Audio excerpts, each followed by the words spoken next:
Yoshligimizda bu taomni vtaroy derdik. Katta bo'lganimizdan keyin gullashligini bilib oldik. Tez pishar ovqatlardan biri. Go'shtni shunaqa qilib qovurib olamiz. Piyoz solib, ustini yopib, yaxshilab qovuramiz. Sachragan joylarini orada artib turamiz. Ishimiz tezroq, osonroq bitishi uchun 2 qoshiq tomatni ham yaxshilab qovurib olamiz.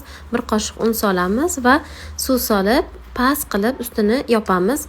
Endi bu yoqda Yusuf bilan degustatsiya ham qilib qo'yar ekanmiz. Gullashimizga lavroviy list ham tashab qo'yamiz. Shunaqa past bo'lib qaynashi kerak. Bu yoqda kartoshkalarimizni ham mayda qilib to'rab qaynatib olamiz. Tezroq pishishi uchun rolton priprava ham solamiz. Grechkamiz ham bu yoqda pishib tayyor bo'ldi. Multivarkada guruchimiz ham уже tayyor bo'ldi. Mana grechka, guruch pyurelarimizni chiroyli qilib solib Mana уже qaynagan gullashimizni ham ustiga solib Juda ham mazali bo'ladi. Albatta, sizlar ham tayyorlab ko'ringlar. Tayyorlamagan bo'lsanglar, yaqinlaringizga ham yuborib qo'yinglar. Hammaga yoqimli. Ishtaha.